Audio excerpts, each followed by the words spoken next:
8. 서로에게 향한 마음. 한가한 일요일 오후, 나른함을 이기고 혜진은 혜정을 만나기 위해 집을 나섰다. 혜정과 만난 곳은 혜정이 집 근처 한 커피숍이었다. 입덧이 완전 멈춘 것이 아니라서 먼 곳까지 갈 수 없다는 것이 이유였다. 입덧이 심할 때는 헤이즐넛 냄새도 맡기 어려웠는데 지금은 커피 향이 달콤하게 느껴지는 걸 보니 많이 나아진 것 같다. 내가 커피 많이 였잖니. 혜정이 본론부터 얘기하지 않고 말을 빙빙 돌리는 걸 보니 뭔가 꺼내기 쑥스러운 말을 하려는 유량이라 짐작했다. 최혜정, 안 어울려? 그냥 하고 싶은 말부터 해. 으이그, 눈치는 빨라서. 그래, 그럼 다이렉트로 물어보겠다. 야, 진호 씨 어떻게 된 거야? 너도 그 사람에게 호감받고 있었잖아. 아니, 잘해보라고 명서까지 깔아줬구만. 들리는 소문에 의하면 네가 그 사람 찾다며? 여태껏 진호 찾다는 사람이 있다는 걸 들어 보덜덜 못했다고 하던데. 그것 때문에 우리 신랑이 상당히 놀랐는지야. 이야, 정희지 대단해. 너 때문에 나까지 대단한 사람 취급받고. 도대체 이유가 뭐야? 뭔데? 응? 뭔데? 아이고, 무슨 이유. 남녀 사이에 안 맞으면 안 만날 수도 있지. 꼭 만나야 하는 이유가 있는 거냐? 혜정은 혜진 눈을 깊숙이 들여다보며 기다란 한숨을 내쉬었다. 그래, 뭐. 진호 씨가 마음에 안 들 수도 있었겠지. 그 사람이 매달렸던 여자는 세 손가락 안에도 꼽히지 않는다고 하던데. 그 중에 네가 들었다는 게 솔직히 말해 조금 자랑스럽기는 하다. 뭐 내 말대로 그 사람이 너한테 필이 없는 것일 수도 있겠지. 그래도 아깝잖아. 그 사람 정도는 지금 내 나이에 쉽게 만날 수 있는 사람이 아닌데. 만날 수 없으면 말지 뭐. 아무리 그래도 남자와 잠깐 만나다 헤어진 건데 전혀 타격 입은 모습이 아니라 오히려 혜지가 태평스러워 보여 다행이다 싶기도 했다. 하지만 한편으론 그런 그녀가 답답하다는 생각이 들었다. 잠시 서로 간의 침묵이 흘렀다. 혜지는 혜정의 눈치를 슬슬 보더니 힘겹게 입을 열었다. 내 얘기는 아니고 내가 아는 사람, 그러니까 그냥 아는 사람 이야기인데 무슨 얘기하려고? 혜정은 턱을 괴면서 혜지의 말을 경청하고 있었다. 그런 혜정의 모습 때문에 혜지는 얼굴이 조금씩 붉어지면서 말을 계속 끊게 되었다. 그러니까 내가 말하려는 그 사람이 여자인데 그 여자가 좋아하는, 아니 정확하게 얘기하자면 호감 가는? 아니다. 호감이 가기 시작하는 남자가 하나 있대. 그런데 그 남자가 상당히 능력이 많더라고. 요새 말로 투잡을 하는데 직업 하나는 사진작가, 다른 직업은 마임리스트. 한마디로 예술을 한다는 거군. 게다가 직업이 2개? 능력 좋네. 꽉 잡아라. 아니, 내 얘기가 아니라. 혜진은 괜스레 얼굴을 붉히며 혜정에게 발끈했다. 이게 어디다 대고 소리를 질러. 나 아직 조심해야 되거든. 그리고 그렇게 얼굴에 뻘개지며 굳고 자기 얘기 아니라고 하면 누가 믿겠냐? 지나가는 멍멍이가 짖는다. 월월. 티 났냐? 그럼 티나지. 마구마구 티나지. 너 이마에 쓰여있네. 지금부터 하는 얘기는 내 얘기란다. 아이고 참. 혜정은 혜지의 말을 검지로 짚으며 일듯이 말했다. 혜지는 이미 들통이 났는데 이실직고 하자는 심정으로 말을 꺼냈다. 에이, 모르겠다. 그래, 너 말이 맞아. 내 얘기야. 실은 지금 같이 작업하는 남자 이야기이기도 하고. 와우, 같이 일을 한다고? 그럼 뭐 고민할 것도 없겠네. 혜지는 고개를 내저었다. 아니, 지금부터가 진짜 고민이야. 그래서 너가 객관적으로 판단해줬으면 해. 객관이라면 나지. 최객관. 또는 호가 객관. 이름은 최혜정. 그래. 이 객관적인 훌륭한 인품을 가진 언니가 너에게 금쪽 같은 조언을 해주마. 어여 얘기하거라. 그러니까 실은 그 사람이 귀가... 왜? 귀가 얇아? 아니면 팔랑귀? 아니, 그게 아니라 귀가 시간이 너무 늦다고? 아니. 너는 왜 내가 말을 하려고 하는데 미리 저만큼 앞서가서 얘기하니? 맥 딱딱 끊어지게. 그러게 빨랑빨랑 얘기해야지. 사람 숨 넘어가게. 내가 너 때문에 미리 라마즈 호흡해야 되겠다. 도대체 무슨 말을 하려고 이리 뜸을 들여? 너무 뜸 들이면 탄다 타. 그러게 왜 이렇게 입이 안 떨어지냐? 그 사람이 실은 귀가 안 들려. 엥? 그게 무슨 말이야? 그러니까 장애가 있다고 할까? 하여간 말을 못해. 귀가 안 들리기 때문에 말을 못하는 거겠지만 어쨌거나 그래. 뭐? 아니 세상에. 그럼 너 그 사람하고 진도 어디까지 나갔는데? 혜정이 물음에 혜진은 펄쩍 뛰었다. 무슨 진도는 그 사람이 나를 좋아하는지도 확실히 모르는데 아까 처음 말한 것처럼 그냥 호감이라니까. 혜정은 큰 한숨을 허공이 짧게 뱉고 혜지 팔목을 잡았다. 혜지야, 이 언니가 진작에 충고하마. 내 말 잘 들어. 아직 시작하지 않았으면 그냥 접어. 그냥 접으라고? 그래, 접으라고. 이미 사랑에 빠져서 그 없으면 못 살겠다. 그가 아니면 죽을 것 같다. 이런 게 아니라면 그런 가시밭길 뛰어들지 마라. 왜 편한 길 놔두고 그런 험한 길을 걸어가려고 하니? 혜정의 말이 너무 뜻밖이라 혜지는 온몸이 뜨끈뜨끈해졌다. 그게 왜 가시밭길이야? 혜정은 혜지의 대꾸를 듣고 잠시 그녀의 눈을 뚫어져라 쳐다본 다음 말을 이었다. 설사 그 사람과 내가 정말로 사랑해서 연애를 하고 결혼을 결심했다 치자.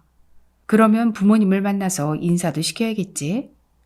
근데 너희 부모님께서 얼마나 마음 아프시겠어. 곱게 키운 딸인데.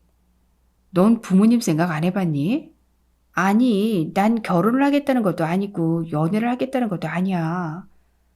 그저 그 사람에게 이런 감정이 있는데 그 다음은 어떻게 해야 맞는 건지 물어본 것뿐이야. 으이그, 이게 말로 해서 안 되겠네. 이 지지배야, 너가 한두 살 먹은 어린애니? 내 앞길은 내가 알아서 판단해야 하는 거겠지만 지금 우리 나이로는 당연히 결혼을 염두에 두고 남자를 만나게 되는 거잖아. 사람 정드는 거 잠깐이다. 너 그때 네가 계속 우루사라고만 했던 태용 씨 말이야.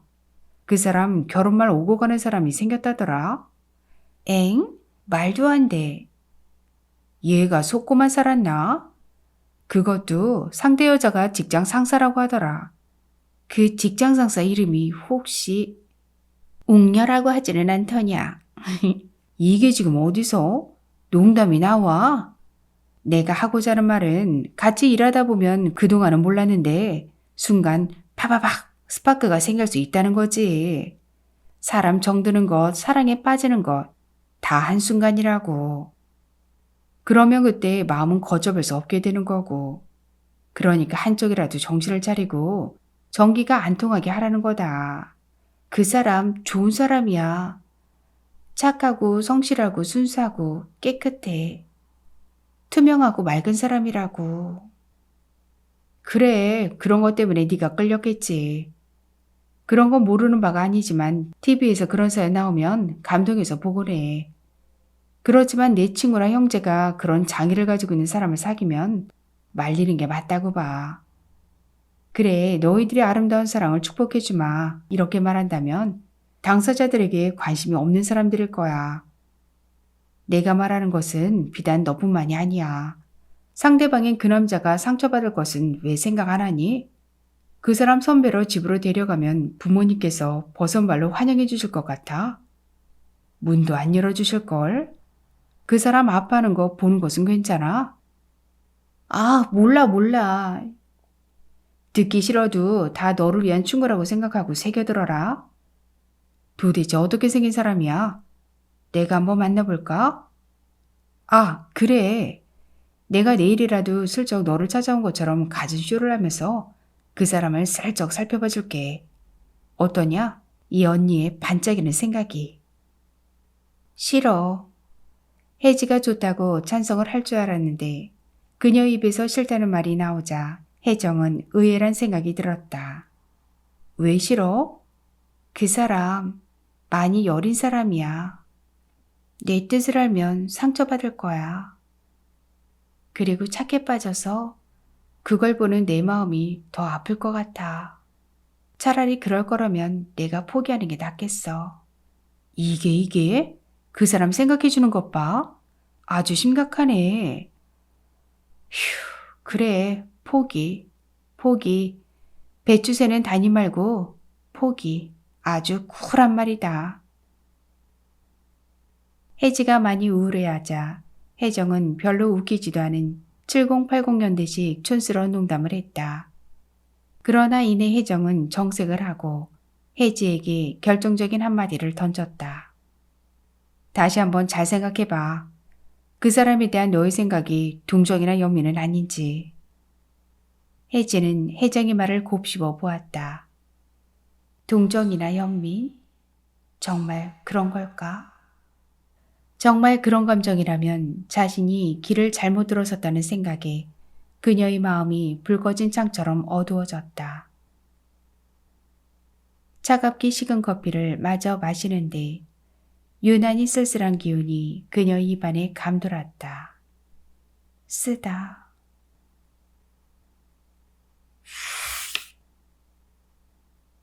어머니께서 편찮다고 문자를 보내도 잘 와보지 않는 진호가 웬일로 알아서 찾아왔다.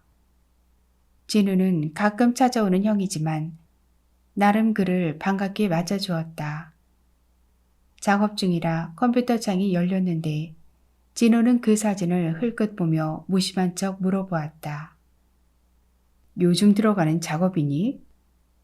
진우는 자신의 일에 관심을 가져주는 진호에게 어리둥절했지만 그래도 고맙다는 생각에 싱긋 웃으며 고개를 끄덕여 주었다. 이번에는 유리책을 내나 보네. 진호가 마우스를 클릭하며 그동안 진우가 찍은 사진들을 보고 있었다. 사실 작업이 마무리된 것이 아니라 만지면 안 되는데 진우는 그를 가만히 내버려 두었다. 진우는 불편한 심기를 감추고자 숨을 천천히 내뱉었지만 공기를 타고 감지되는 무거운 뭔가에 대해 불안한 마음이 든 진우는 걱정스러운 눈빛으로 침을 삼켰다. 그리고 진우를 조심스럽게 바라보았다. 너 혹시 요즘 여자 만나냐? 무슨 뜻으로 진우가 말하는지 모르기에 진우는 멍한 표정이 되었다. 아니지. 진우는 자신이 말실수를 했다는 것처럼 고개를 내저었다. 그러니까 내 말은 진우는 진우를 잡아먹을 듯 노려보며 말을 이었다. 너가 좋아하고 있는 여자가 있냐는 거지. 진우의 말에 잉크가 물에 퍼지듯 천천히 진우 얼굴이 빨갛게 물들었다. 있다는 뜻이군. 진호는 숨이 거칠어진 채로 책상 위에 놓인 물건들에게 화풀이를 했다. 그 여자도 너랑 같은 마음이니? 아니지. 그 여자는 알아? 너가 그 여자 좋아하는 거? 무슨 말인지 이해 못한 진우는 멀거니 진우를 바라보고 있었다. 같이 작업하는 그 여자 정혜지 맞지? 뭔가 험악해지고 있는 기운에 진우와 진우는 밖으로 나왔다. 큰 소리가 나면 수면제에 취해 잠들어 있는 그들의 어머니를 깨우게 될 것 같아서였다. 혜지 씨가 너 때문에 많이 갈등하는 것 같더라고. 참네. 형제가 이렇게 얽히다니. 어디 삼류 드라마 찍는 것도 아니고. 뒷말은 진우를 등지고 낮게 중얼거렸다. 진우는 그가 왜 그러는지 영문을 알고 싶어 진우의 발을 잡아 끌어 돌려 세웠다. 그리고 그의 얼굴을 빤히 바라보며 수화로 물었다. 무슨 말이야? 알아듣게 말해. 혜지 씨가 그러니까 내가 아니고 너를 택한 것 같다고. 진우는 감정을 실어 천천히 힘주어 말했다. 믿을 수 없는 진우의 말에 진우는 고개를 내저었다. 말도 안 되는 거지? 너도 믿을 수 없지? 나도 그래. 그 여자 제정신 아니야. 제정신인 여자가 그런 선택을 할 수가 없겠지. 진우의 비웃음에 진우는 파르르 떨며 주먹을 꽉 쥐었다.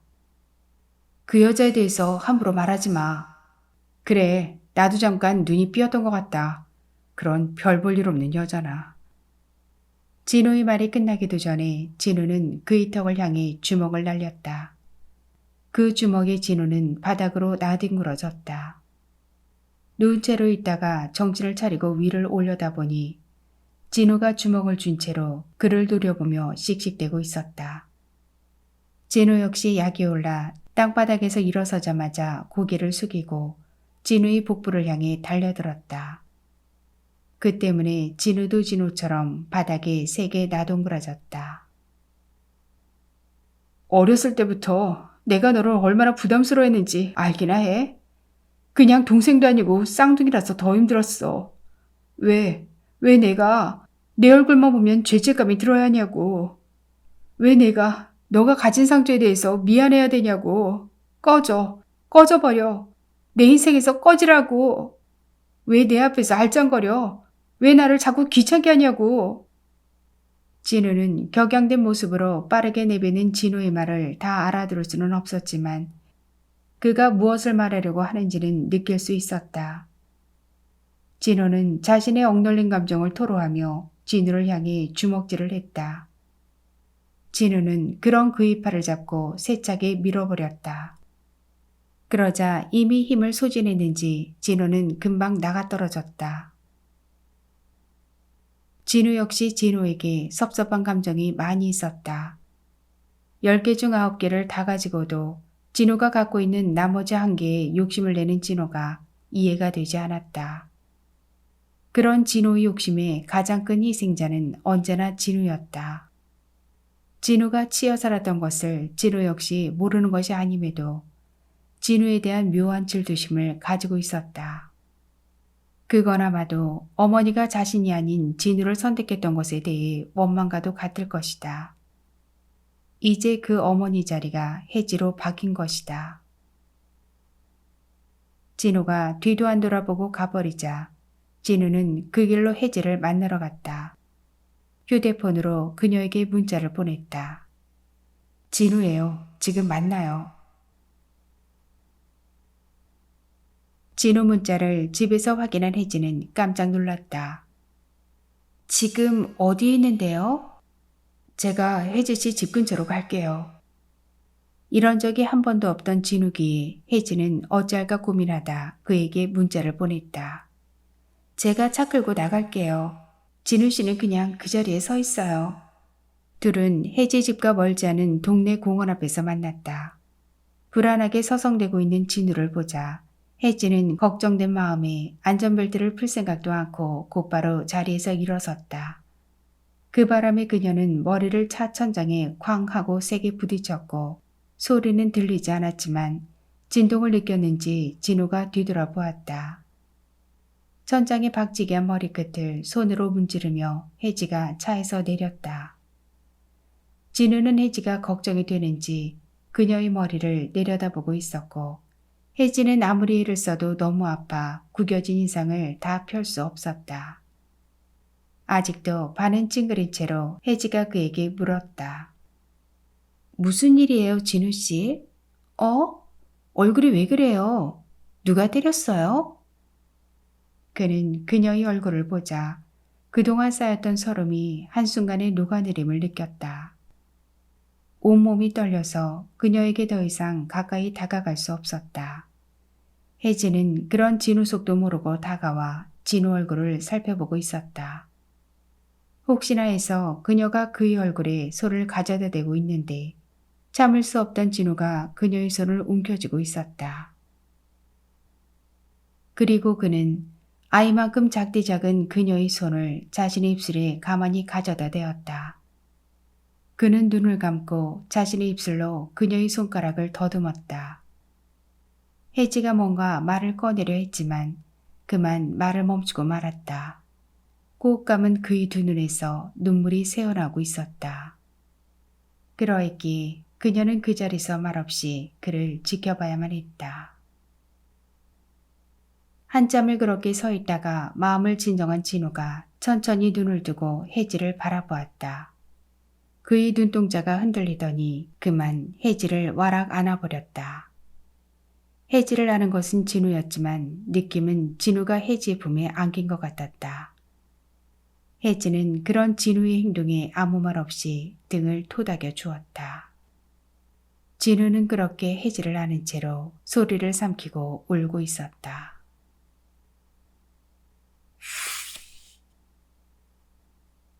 부모님께서 걱정을 하실 것 같아 혜지는 집에 전화를 걸었다. 집에다가는 적당히 둘러대고 공원을 빠져나와 진우와 함께 작업실로 향했다. 진우가 도저히 진정이 되지 않자 일단 작업실로 데려가려는 거였다. 혜지는 주수석에 진우를 태우고 운전을 했다. 진우는 잠을 자는 사람처럼 조용히 눈을 감고 있었다. 뭐가 이 남자를 그토록 서럽게 만들었을까? 진우의 울음은 오랫동안 쌓여왔던 서름이 흘러넘치는 느낌이었다.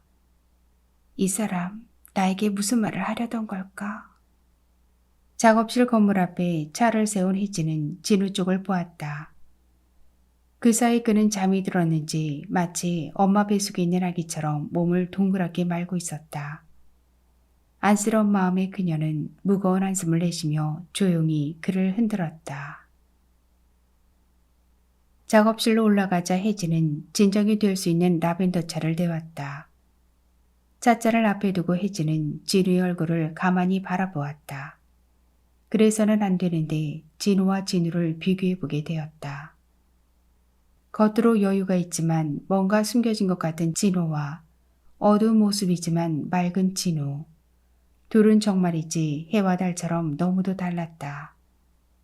이상형에 가까운 사람은 단연코 진우였지만 마음속으로 끌려가고 있는 쪽은 진우였다. 그게 왜 그러는지 그녀도 자신의 마음을 모르는 중이었다.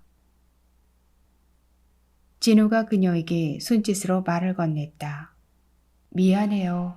같이 일을 하다 보니 그 정도는 혜지도 알아보는 눈치였다. 그녀는 고개를 저었다. 아니에요. 뭐가 미안해요. 전 괜찮아요. 뭔가 하실 말씀이 있었던 것 같은데. 지금 얘기하기 곤란하시면 안 하셔도 돼요. 진우는 뭔가 주저하다 휴대폰으로 문자를 찍었다. 진호 형이 혜지 씨에게 했어요. 혜지는 문자를 보자 많이 놀라고 있었다. 아니, 그러니까 그걸 미리 말씀 안 드린 것은 일부러 그런 게 아니고. 진우는 몹시 당황해 하는 혜지에게 괜찮다는 뜻을 전하고 싶어서 그녀의 손을 살며시 잡았다. 아까는 몰랐는데 그의 손이 상당히 따뜻하고 부드럽다는 생각이 들었다. 마치 조카 서연이 손을 만지는 것 같기도 하고 아가의 손 같기도 했다. 진우의 얇고 섬세한 손은 따뜻하면서도 보들거렸다. 미안해요. 어쨌거나 본의 아니게 속인 거가 된 것 같아서요. 진심을 담은 그녀의 사과에 진우는 고개를 저으며 슬며시 미소를 지었다. 그리고 휴대폰으로 문자를 찍었다. 너무 미안해하지 말아요. 그냥 놀랐기 때문에 그런 거니까. 그래요. 진우 씨도 그렇고 진우 씨도 많이 놀랐겠죠. 진우가 휴대폰이 아니라 이번에는 메모지에 뭔가를 적고 있었다. 휘갈겨 쓰지 않고 한 글자 한 글자 정성을 기울여 또박또박 쓰고 있었다. 다 쓰고 나자 진우는 조금은 수줍어하며 혜지에게 메모지를 보여주었다. 혜지는 저절로 소리내어 읽고 말았다. 제가 혜지 씨에게 한 발자국 다가가도 될까요? 혜지가 읽는 모습을 지켜보는 진우의 눈은 합격 발표를 기다리는 수험생이 초조한 눈빛이었다. 그녀는 뭐라고 대답을 해야 할지 생각이 잡히지 않았다. 입술을 오물거리며 고민하고 있었다. 뭐라고 대답하지? 진우의 눈을 바라보니 거짓말을 할 수도 거절을 할 수도 없었다. 고민하던 혜지는 결론이 힘들 때면 제일 잘 쓰는 방법대로 했다. 마음이 가는 대로 하자. 혜지는 진우의 물음에 눈을 깜빡이는 걸로 답했다. 그것은 소심한 긍정의 답이었다. 다른 사람이라면 그 뜻을 알지 못했겠지만 혜지의 사소한 것도 알아차리는 진우였기에 그 답을 알아볼 수 있었다. 진우는 마치 감사의 표시처럼 혜지를 살며시 안고 그녀의 어깨에 고개를 묻었다. 그리고 그녀의 이마, 두 눈, 콧등, 입술에 가볍게 입을 가져다 대었다. 그보다 더 진도를 나갈 수도 있었겠지만 진우는 그녀에게 이만큼 하는 것만도 감지덕지였다. 아쉽지만 집에서 홀로 기다리시는 어머니 때문에 진우는 새벽이 지나서 작업실을 나섰다. 몇 시간 후 다시 볼 텐데도 그것마저 안타까운지 작업실을 나서며 그는 가볍게 그녀 손등에 뽀뽀를 했다. 혜지는 그가 문을 나서자 방금 전까지 그와 같이 있었던 일을 떠올리며 의자 등받이에 기대어 쭉 늘어졌다. 혹시 이런 감정이 혜정이 말대로 연민이나 동정인 걸까? 혜지는 자기도 판단 못하겠는 감정 때문에 의자에 몸을 기대어 그동안 진우와 함께했던 순간을 떠올리고 있었다.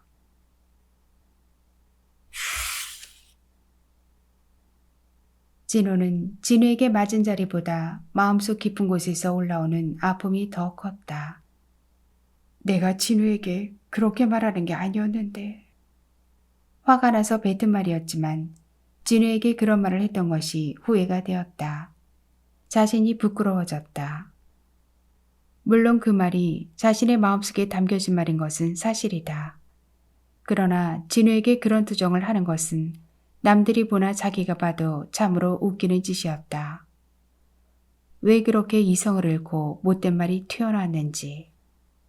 변명을 하자면 진우가 작업하고 있는 사진을 보니 혜지가 떠올랐고 혜지가 자신이 아닌 진우를 마음에 두고 있다는 것이 몹시도 자존심이 상했다. 부끄러운 마음의 진우는 오늘은 흠뻑 취하고 싶었다. 술을 진탕 마셔서 머리에 필름이 끊겨야 이런 수치스러움에서 빠져나올 것 같았다. 아버지의 반대에도 진우는 직장을 잡자마자 집으로부터 독립을 했었다. 진우가 하는 건축 설계는 큰 공사 하나만 잘 따면 한 번에 큰 목돈을 손에 쥘 수 있기에 굳이 아버지 손을 안 벌리고 자신의 힘으로 지금의 아파트를 장만할 수 있었다. 진우는 독립 후부터 눌려왔던 감정을 풀듯 남들이 말하는 날라리 삶을 살았다.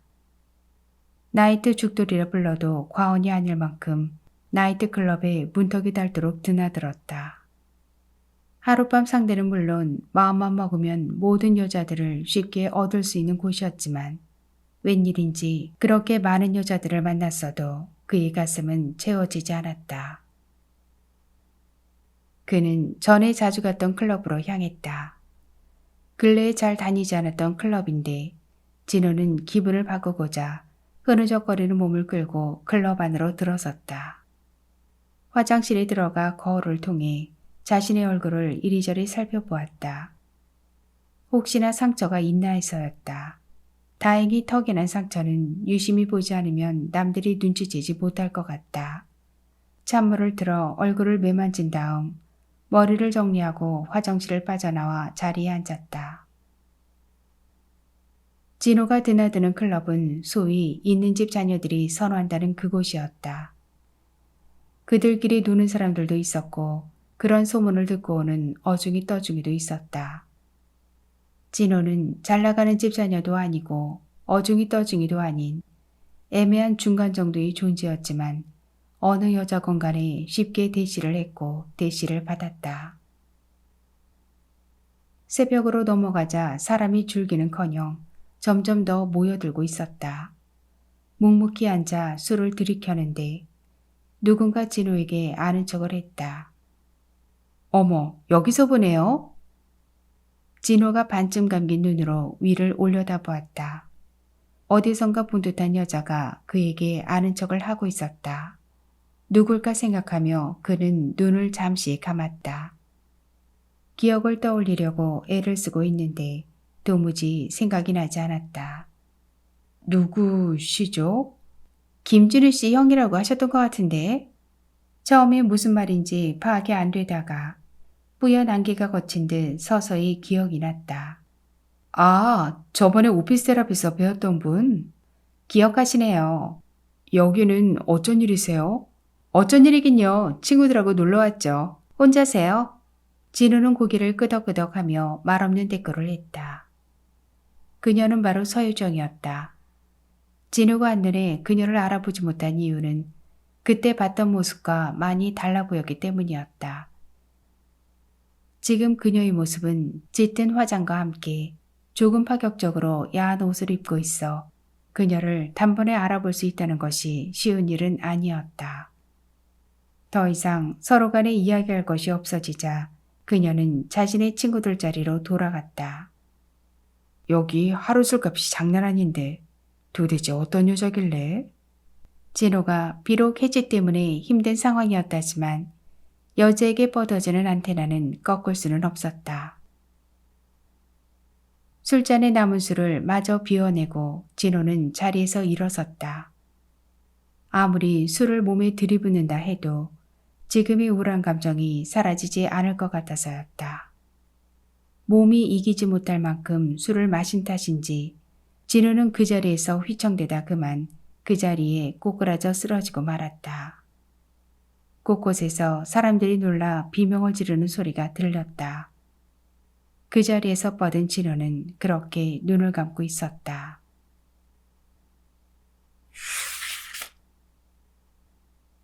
한밤중에 쓴 편지를 아침에 일어나 읽어보면 손발이 오그라드는 증상이 그 편지를 쉽게 찢어버리게 된다. 그와 같이 해지도 아침이 밝아오니 어젯밤의 일들이 떠올라 손발이 구운 오징어처럼 비비꼬임을 느꼈다. 아, 어떡하지? 시계를 보니 곧 진우가 올 시간이 되었다. 미치겠다. 그 사람 얼굴을 어떻게 똑바로 쳐다봐. 처음 시작하는 연인들 누구에게나 일어나는 그런 어색감, 떨림 현상 때문에 혜지는 안절부절 못했다. 남자를 사귀어봤던 경험이 몇 번 있음에도 그녀는 다시 처음 시작되는 일처럼 숨이 막혀왔다. 진우가 오더라도 도저히 눈을 마주치지 못할 것 같다. 혜지는 일부러 일을 하기 시작하며 오늘 끓일 스프들의 재료들을 다듬기 시작했다. 스프에 들어갈 채소들과 버섯, 고기 등을 준비하는데 천천히 손을 놀리는데도 너무 금방 끝나게 될 것만 같았다. 삐삐빅 소리가 들렸다. 진우가 현관문 비밀번호 버튼을 누르는 소리였다. 혜지는 어떻게 해야 될지 몰라 싱크대에 고기를 받고선 씻었던 채소들을 또다시 계속 씻고 있었다. 드디어 진우가 문을 열고 안으로 들어왔다. 어제까지만 해도 진우가 들어오면 혜지가 먼저 반갑게 인사를 했는데 오늘은 그가 들어와도 뒤도 돌아보지 않고 일을 하자 진우는 가슴이 철렁했다. 혹시나 혜지 씨가 어젯밤 일을 기억 못하는 것은 아닐까? 아니면 없었던 일로 하자고 하는 건 아닐까? 혜지의 행동이 진우는 걱정이 들었다. 한편 혜지는 대여섯 번 씻어서 물러진 토마토와 만질만질해서 반짝반짝 눈이 부신 양파를 보며 침을 꼴깍 삼키고 있었다.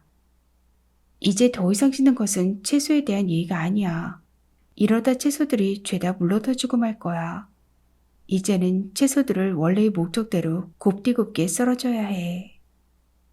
혜지는 도마 위에 씻어놓은 채소들을 올려놓고 부들부들 떨리는 손으로 그것들을 썰기 시작했다. 그런데 그때 그녀 뒤에서 진우가 가만히 다가오는 소리가 들렸다. 이제는 꼼짝없이 뒤를 돌아보고 그에게 아는 척을 해야만 했다. 혜지가 뒤돌아보려는 그 순간 문제가 생겼다. 도마 위에 놓였던 칼이 떨어지기 일보 직전이었다. 그것이 떨어지면 분명 혜지의 발등이 찍히고 그녀의 발등은 크게 다칠 것이었다. 다행히 그 떨어지려는 칼을 기다란 팔을 가진 진우가 한 번에 잡았다. 칼이 떨어지려 하자 놀란 혜지는 뒤로 물러섰고 칼을 잡으려고 앞으로 나온 진우와 조금은 민망한 자세를 연출하게 되었다. 그 옛날 가슴을 두근거리게 만들었던 캔디의 한 장면처럼 진우가 혜지를 뒤에서 안았기 때문이었다. 아, 이것은 어디서 많이 연출된 장면? 떠나려는 캔디를 뒤에서 안는 테리우스의 모습? 그러나 그녀는 야릇한 감정보다는 포근하다는 느낌이 들었다. 그런 이유 때문에 머릿속에선 떨어져야 한다고 하면서도 몸은 진우 품에 폭 안겨있게 되었다. 처음에는 진우도 놀라 엉겹결에 아는 거였지만 칼을 도마 위에 올려놓고도 한참을 그렇게 서 있었다. 진우 역시 그녀를 놓고 싶지 않았다. 그의 숨소리를 들으며 혜지는 속으로 염려가 되었다. 이 사람 내가 은근히 밝히는 여자라고 생각하고 있는 건 아닐까? 이만 놓아주세요 라고 말하려면 뒤돌아서서 진우의 얼굴을 봐야 하는데 혜지 얼굴은 도마 위에 놓인 토마토보다 더 빨개지고 있었다. 그녀가 이런저런 고민에 빠져 있는데 진우는 눈을 감고 혜지의 머리카락에 살짝 얼굴을 묻더니 자신의 턱을 그녀의 어깨에 올렸다. 그러더니 고개를 푹 꺾었다. 진우는 혜지와 조금 다른 생각을 하고 있었다. 이럴 때 그녀에게 사랑한다고 속삭이며 고백을 못하는 자신이 싫어졌다. 진우는 자신의 목소리를 들려주지 못했지만 자신의 섬세한 몸짓으로 그녀에게 조용히 사랑을 고백하고 있었다. 그런 진우의 진실한 마음이 통했는지 혜지는 돌아서서 진우 얼굴을 바라보았다. 맑은 진우의 눈을 바라보며 혜지는 미소를 지었다. 진우 씨, 저도요.